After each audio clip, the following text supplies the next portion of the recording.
There is a little recognized Senate hearing going on in the United States earlier today.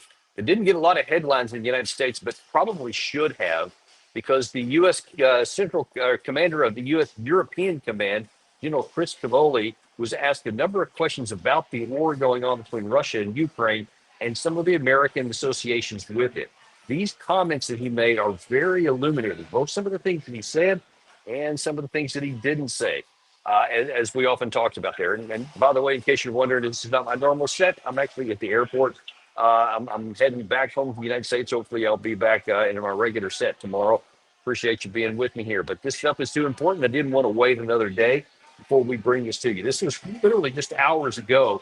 And really, the context is that General Cavoli is being asked by men of the Senate from the Senate Armed Services Committee, is the situation there going acceptable?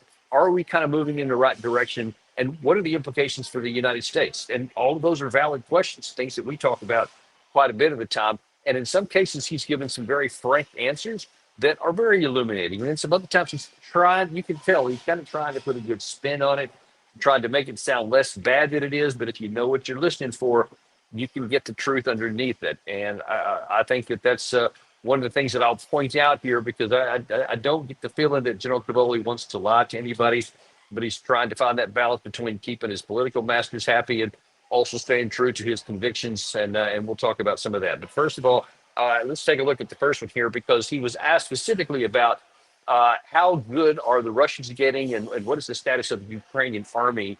And he wants to put a good spin on things, but you'll see he kind of has to be honest about it too. As we watch the Russians, we see that their level of skill in some technical areas is very high and is evolving during the course of the war, but it's mainly isolated in specific pockets. It does not appear to be generalizable across the force, and overall the quality of their force, especially their ground force, has been decreasing throughout the conflict. On the Ukrainian side, we see sort of the opposite. We see a military that started pretty much from an almost cold start. We had been helping them before the war, but not at the scale we began to after the war, and they've evolved and developed very, very quickly. Yeah, you may notice there that in the last part he said, they started basically from square one. He'd been helping them a little bit, but once they got in, so he's kind of caveating where the Ukrainian army was and then where it is now. And even that, he said it's kind of the opposite of the Russians. I'll get to that in just a second. But you can see that even when he's talking about the Ukrainians, he's trying to put a good spin on it. He doesn't say they're really good or that they're improving in their capability. He said that they're making progress and that they're working hard, those kinds of things, those kind of statements here. But look, you can't really hide the fact that things are going in the opposite direction from what the Ukraine side wants. And when he was trying to talk about the Russian side, he said, yeah, there has been some areas where they're good, but then I don't know why he said this, the overall capabilities going down, down, down as the force as a whole.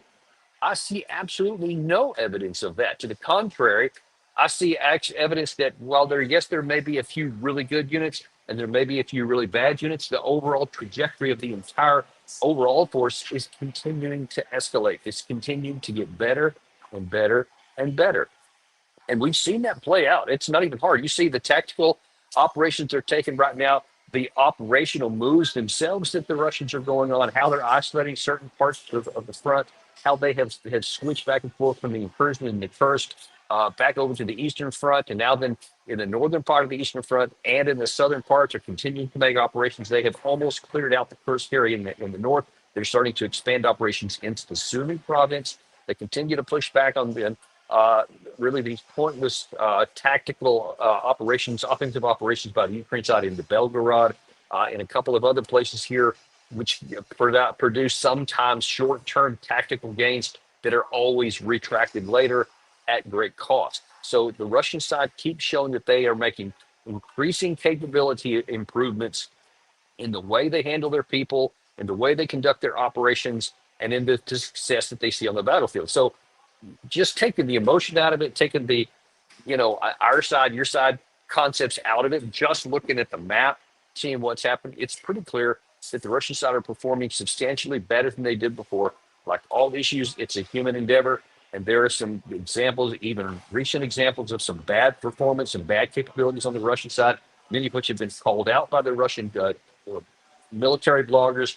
And some of the other publications inside the Russian media, they call out when things are bad, and some of them have been. But when again, you're looking at the arc overall of where this is going, it's clearly force wide improving for the Russians, but it is continuing to either degrade or to just stay similar to the same what it's been for the Ukraine armed size, except that their capacity itself and the fabric of the force itself continues to dwindle and deteriorate. He doesn't want to talk about that much and immediately ship it on to the next topic.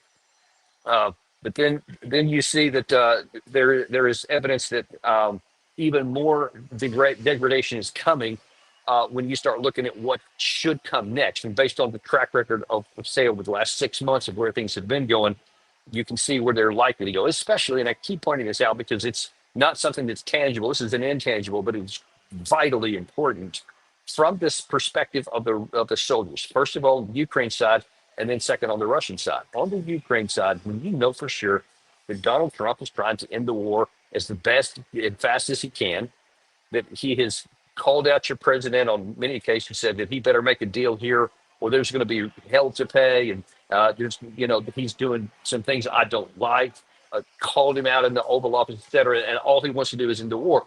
That cannot help but deteriorate your motivation to keep fighting. When you see that you've been on the losing end for since late 2022, really, or late 2023, rather, all the way through to this day. You see the Russian side keeps getting bigger and stronger. They have no shortage of ammunition, and you keep having shortage. You can't help but lower your morale and your willingness to fight. And of course, if the casualty counts keep growing and they keep grabbing guys off the street in Ukraine, you can see over and over that it is a deteriorating formula. It's not status quo. It's not maintaining. It's continuing to deteriorate. Whereas on the Russian side, the opposite is happening because their motivation is through the roof because they see that they have the upper hand. They know that they have enough troops that they can actually rotate people in and out of the forces. They had time to rest their troops. They get plenty of training out of contact before they come in. So everything is going good, and they see all the same cards, and so their motivation and morale is going higher. Those things just cannot. You can't get the status quo out of that. You can't get a frozen conflicts out of that. It's only going to continue to improve for one and be great for the other over time. So that's just the reality of where it's headed here. Now, one of the other questions that General Cavoli was asked related to the United States side. And he was asked, okay, so the U.S. has been helping the Ukraine side for all this time. We've had troops on the ground, especially the leader level inside Ukraine, working hand in glove with the Ukrainian side. How has this done? How has this worked out for the United States? Have we improved ourselves? We've learned a lot about institutional adaptation from watching both sides as well. If we or our NATO allies had to face Russia ourselves in a conflict, because of what we learned, would we be exponentially better off today because of the lessons we've learned in the last 2.5 years? Oh yes, Chairman. Okay, that's the part. That's one of the things that worries me the most about anything General Cavoli said today. I hope that he's just saying that to placate his political masters on the Hill or his seniors in uniform because he can't say anything different. I hope that's the case, and I hope it's not that he actually believes that. You see, though, that the senator does. Are we exponentially better off? Not just have we improved some because we've seen this happen, but are we exponentially better off? He said, oh, yes, Senator. And obviously, the senator already believed that. And after hearing this, he's probably even more convinced. So he'll probably stop looking, probably won't pay attention to it. But I can just tell you the likelihood is that he is completely wrong. Now, I haven't been in active duty since 2015. So it's been, there's a solid decade there where I've been out. All I can do is rely on what people have told me. But I also have actually parts of 3 decades experience before this in uniform be able to tell me enough that the people that are in charge now are categorically and substantively similar to the ones that have been there throughout my whole active duty time here. And I have great belief that that he thinks that we're getting stronger, but he's not aware of what he's talking about. Because I've done enough training and studying independently, as well as my formal military training and my combat experience before combat deployments, everything from high intensity tank on tank conflict all the way through to military training, counterinsurgency, et cetera, across the board. And I can tell you that combat experience is not combat experience. You think that you know one thing, but until you actually get bloody your nose in the first fight, you don't know for sure what you know and what you don't know. And I can just tell you from personal experience, I had fought in Desert Storm in a big tank on tank battle. And then over time, the Iraq and the Ukraine war, the Iraq and Afghanistan war for us kicked off, and everything turned into counterinsurgency and focus on small units, et cetera. Then subsequently, I was later in my career, I got elevated up to as a major to the second in command of an armored cavalry squadron as the division cavalry for the first armored division in Europe. And so that was around the mid 2000s, a little bit later. After the war in Iraq finally started settling down and the war in Afghanistan was kind of on a low boil, then the units, the leader said, okay, let's start focusing more on actually high end stuff. Let's get back to our core competencies here. So I have always paid attention to this. I was always thinking it was a problem that we quit focusing on our core stuff and that we spent so much time on these smaller counterinsurgency things at the expense of our capacity to actually fight and defend ourselves against a peer or near peer adversary. So I continued to study, I continued to train. I visited World War II, World War One battlefields, Civil War battlefields in the U.S., all over the world in various different spots. I mean, almost all over Europe, from one end of that all the way up to Stalingrad, what was Stalingrad in Russia at one point. And yet, when they made that switch, and they said, okay, now that I was literally the first unit that went through back into the Combat Maneuver Training Center in Europe, where they replicate all the uh, aspects of an actual war in a peacetime situation where you have to have lasers, on your tanks and on your Bradleys, machine guns, individual weapons, et cetera. So, you can't go bang, bang, I got you. No, you didn't. It actually replicates if there was actually a round fired and all that kind of stuff. So it's very, very accurate in terms of battlefield dynamic. Now you can't change the psychological machines because if a round's coming in, it's just a report on a computer, not an actual explosion that will rattle your head, et cetera. So you can't manufacture everything, but it's best you can get in peacetime. As someone who had always paid attention and was always thinking about maneuver warfare, I still found myself when we went back into the field for the first time as the unit, my thought process was very, very much slow, and I kept having to relearn things. I keep going, oh shoot, yeah, I forgot about that. Oh, that's right, yeah, this and that, and then the reaction, everything was slowed down from what I was expecting, and I was one that paid attention to those who had not been studying on their own and paying attention, or who had younger officers and enlisted guys who hadn't even had any experience of that. It was painfully slow. And we had every opportunity in the world to train on our own, to train in garrison center before we got into that big unit situation. That's just a training situation. And I promise you that our actual combat units right now who are doing plenty of field training, it's one thing to be going through training and to read after action reports from the Ukraine side, from the Russian side, from our intelligence, and to try to put that into effect on the battlefield. But it's a radically different thing when you experience it. Because from especially what I read from World Wars One and Two, where there was heavy use of artillery like there is right now, you just cannot imagine the psychological impact and the blow that has. Or when you see your friends getting blown up left and right, you have to continue to go on with the mission. None of those things can be replicated in training. And then the speed at which this action, counteraction situation keeps developing in combat, which he did speak about a little bit to his credit in his testimony.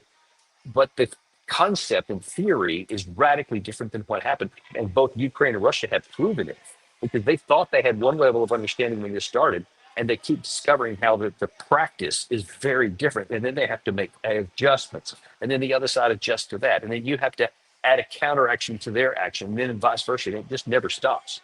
And this stuff happens with light speed when you're actually in it. But it took both sides better part of a year and a half, 2 years to finally get to the point to where they could reduce that cycle of action, counteraction, et cetera. Now then, they're pretty good at it because their mind has become retooled and rewired for that speed of operations. Ours are still at ground one. We're still where they were in February 2022. Maybe you can say a few months beyond that.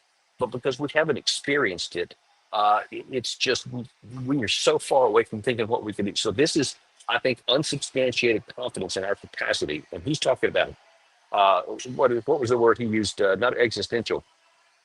He said, has this been a significant advance from where we were?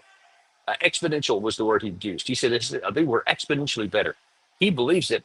I'm telling you, we're not. You'll see. pray to God we don't actually have to find out in combat here. But if we do, I have a pretty good idea how that's going to turn out. Uh, One of the other things she's talking about here, this is where he may have been putting too good of a face on something, and I would have been a lot more comfortable if he had even just tried to put a lipstick on a pig situation instead of saying, yeah, the Ukraine side's getting better. Came down to the manpower issue, which I tell you all the time is at the core of anything. Technology, weapon systems, ammunition amounts, even industrial capacity. All those things are important, but everything comes down to manpower. Can you come function with the manpower, or do you have it, or do you not? Who has the ability to maintain the losses and to replace them and to continue to bring trained personnel in, and who doesn't? That's the side that almost always wins in an attritional war, no matter what you're talking about. When asked specifically about the Ukraine side, here's what General Cavoli had to say. The Ukrainians on their side have assumed very strong defensive positions, well dug in, and appear to have solved some of their manpower problems that were so acute last autumn. They've increased the pool of people available for mobilization. They've increased the pool of people available for voluntary recruitment, and they've done a good job squeezing people out of headquarters to the front. Yeah. Okay. Look, you don't have to Google very much. You don't have to look on Telegram very much to see almost every single day tons of videos from family members and friends and whatnot capturing Ukrainian. I think they call them the TCC. I forget what that stands for in Ukrainian. Basically, the recruiting force that just grabs men off the street. I mean, fights with them, get them thrown into vans. We show those kind of videos all the time. And we've had to show them in a lot just because there's so many and ubiquitous. We just haven't shown them. But I saw something new and even this morning. The quality of people that's going to get is going to be very low. And you keep losing people who have experience. And so instead of the force keep growing in experience level, you just have to keep doing this and then this and then this, because every time somebody gets experience, they get killed and they die off, and you bring somebody else in who's not as good as the guy that was just killed. And so the quality of the force keeps dropping down. And however long they stay alive, then as soon as they die, then it goes back to zero when a new guy comes in. You see, that's just the problem when you don't have enough men. You had General Sersky not a few months ago admit that they can't force mobilize enough people to offset the monthly losses. It's a net loss every time. That has continued on. You have on the Russian side the opposite. They continue to have even more troops come in. They continue to have a more ability to train. I've seen some reports out just earlier this afternoon that there are large Russian formations outside of contact, many of which have been going through long terms of periods of training outside of combat. So then you have guys that are experienced, and then they have guys that with no experience, they come in, and then that way they're able to get a lot of confidence and training before they ever even hear the first bullets fired. It's matched with people who do have the experience of having lots of bullets fired around their head, etc. It's the best of all worlds in their combat. Ukraine has the worst of all worlds because they don't have the luxury of keeping people on. They don't even have enough uh, theater reserves to be able to plug gaps as Russia may be making an advance in one area or another. So they constantly have to keep all the front lines filled. Nobody gets to rotate back, which is also a drain mentally if you don't have time to replace. The Russians do. So they pull guys off the line. If they've been there for 6 months or so as a unit, to pull the unit off the line, bring in a new one, et cetera. And then they'll re-equip, retrain, refit. And the overall force on the Russian side, therefore, continues to strengthen and get better. We just had a few days ago where Vladimir Putin announced that they're going to matriculate through draft 160,000 Russian men this year, which is the most they've had since 2011 in a single year. Now, that is because they are a lot of these guys that come in. They have I think it's a 1 year requirement that everybody who gets, I think it's 18 years old, they become subject to being called up, and they have to serve 1 year. And so once they serve the year, then they can get out. And that's been happening here. Unlike the Ukraine side, when you get in, you either die or you stay until the war's over. The Russian sides don't do that. They continue to demobilize these troops after their 1 year and bring in new ones to on top of the recruited folks, the professional soldiers that continue to operate. They keep those guys on, not mostly, but on territorial defense issues, whatever, on the borders with Russia. What that does is it frees up other formations to fight in the Russian inside the war in Ukraine, where there's somewhere around 600,000 Russian troops, depending on what day of the week it is. Who knows what the exact number? It's somewhere between 600 and 700,000. Well, now then Russia has been built up because each of the last 3 years they keep adding to the number. And even though they're losing lots of men every single month, similar to what the Ukraine side is, well, not in similar numbers, but they lose people every month, of course. But the number that they bring in exceeds that, so that every year their overall force size continues to grow. They're now at about 1.5 million and apparently are heading towards 1.65 or 1.7 active army troops. So the Russian side keeps growing. Everywhere you look, you see that going on. And yet, you see that General Cavoli is saying, no, the Ukraine side has figured out their manpower issues. And one of the tales there, the tales that he had, is he said, yeah, they have learned to squeeze out from the headquarters. And so that solves the problem. That is a Band-Aid, folks. And let me tell you what he means by that. When it's just squeezed out from the headquarters, that means they have the headquarters staffed at various levels to do the jobs that they need, whether it's communications, intelligence, just administrative support, logistics, whatever. All those things are at the headquarters there to enable the troops in the front line to do their fighting. He's saying that they have been raiding those kinds of headquarters elements because they don't have enough men at the front to fight and they can't get them to recruit. Now, he's saying that they have squeezed us up to solve the manpower. That's a Band-Aid because now then that means that your headquarters are probably less effective. So the jobs those guys were doing there now aren't getting done. Ergo, your support to the front lines is also deteriorating. And you're sitting guys who are trained to be communications guys, administrative people in headquarters, and now you're handing them a rifle and telling them to do a good job on the front line here when that's not what they're trained for. You see where this is going. All of these are signs of units and armies that are in the death throes. It's exactly what happened to the Nazi Germany in the latter stages of World War II. The first part of 1945, they were throwing cooks into the front line, headquarters. They were squeezing out from the headquarters. The same kind of situation there. Obviously, putting old men, boys in uniform, anything they could find. Ukraine's apparently about to consider lowering the draft age even further so that they get 18-year-olds, which so far have not been tagged. And of course, many of them have been fleeing the country here in the last number of months. As it's been self-evident that that's the last cohort of people left in the Ukraine side, is that they keep shrinking when they keep going smaller. Now, I think that the most meaningful thing that came out of this was not even something General Cavoli said actually on camera during the testimony, which I don't know why no one followed this up, or at least enough that I could find so far. But in his opening statements, he said this. Russia's not just reconstituting service members, but is also replacing combat vehicles and munitions at an unprecedented pace. Russian ground forces in Ukraine have lost an estimated 3,000 tanks, 9,000 armored vehicles, 13,000 artillery systems, and over 400 air defense systems in the past year, but is on pace to replace them all. Russia has expanded its industrial production, opened new manufacturing facilities, and converted commercial production lines for military purposes. As a result, the Russian defense industrial base is expected to roll out 1,500 tanks, 3,000 armored vehicles, and 200 Iskander ballistic cruise missiles this year.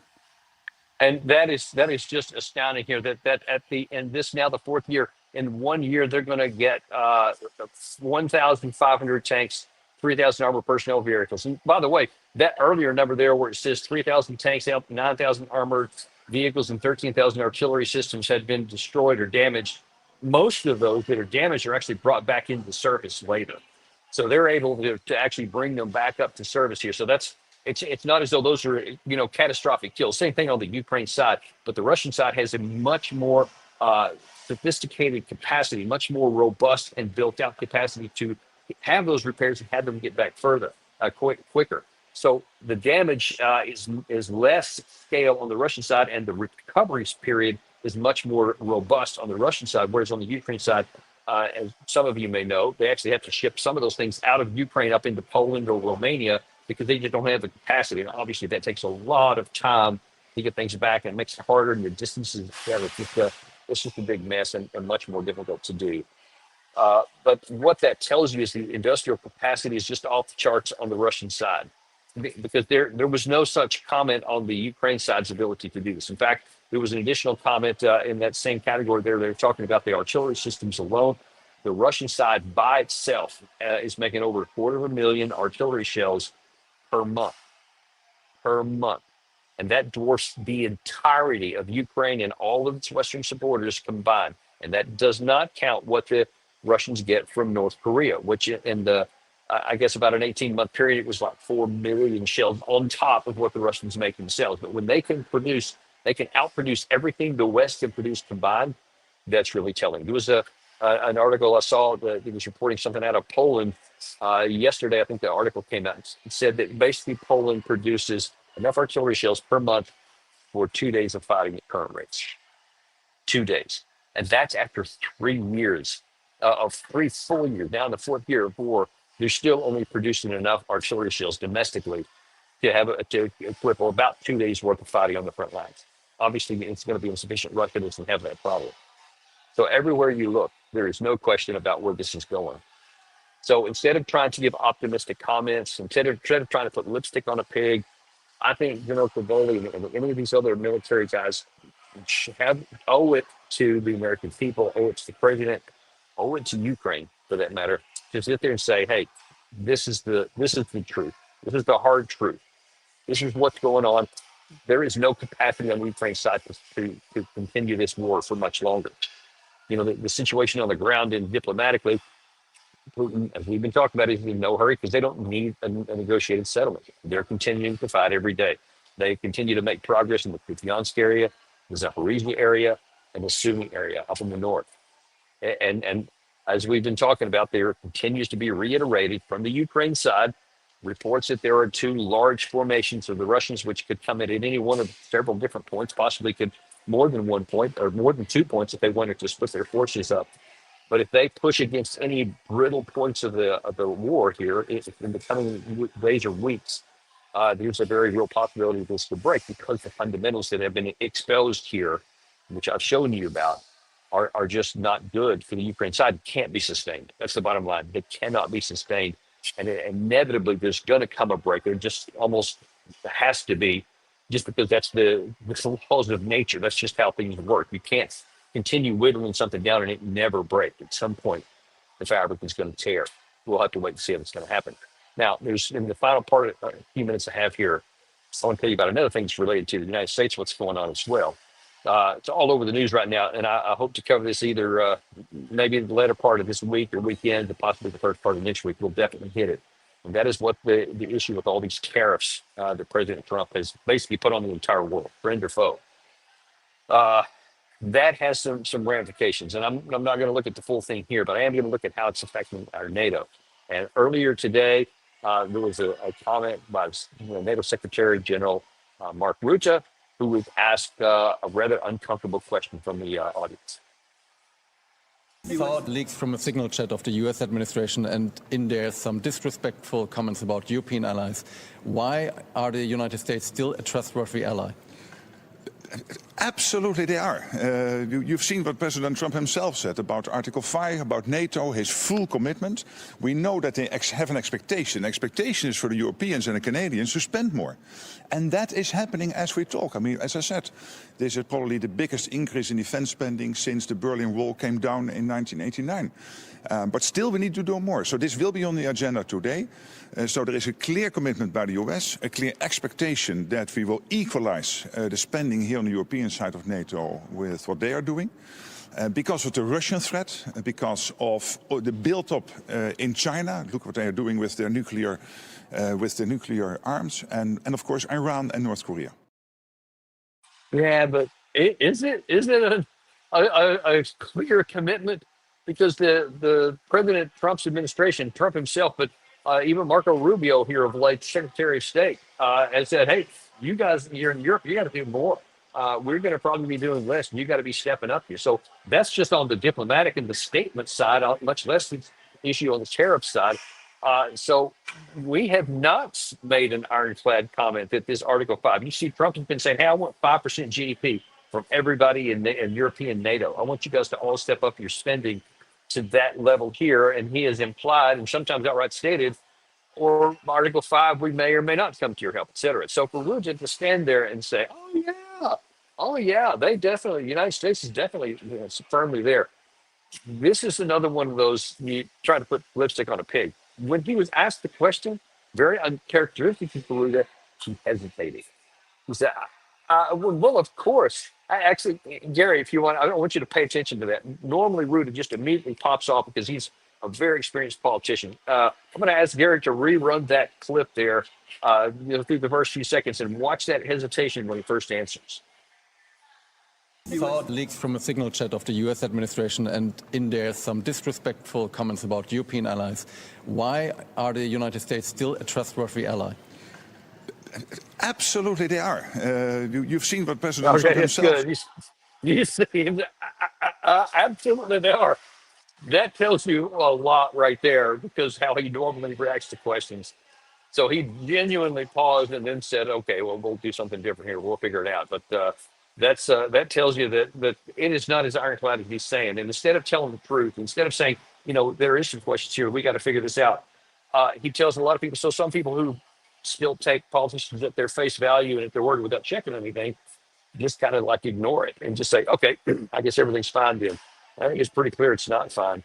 But this just shows you that there is still to this day a big gap between what the Western side and the Ukraine side is on. I didn't even have time to talk about the Ukrainian portion of this, but it's still just as distracted, and detached from the United States as anything else. And it's closer to the European side and farther away from the Russian side. So we are nowhere even near having an actual 30-day ceasefire, even further yet from having a diplomatic end to this. But every day that we delay, every time that we push back on these things, we get closer and closer and closer to the time when Russia seeks a military advantage on the battlefield and takes what they want. And then the time for diplomacy will be over. And then nobody gets to react. Trump can get mad at whoever he wants to, but he won't be able to change anything on the ground. Now is one of the closing window where you can actually do something to try and change the outcome, or at least have an influence on it. If we keep waiting, we're going to end up just being a fait accompli, and the Ukraine side is going to lose, and we're going to be left holding a very empty bag. We'll continue to be watching this for you. We'll continue to watch it because we are intimidated and uncompromised to bring you the truth, no matter what it is, no matter where it's at.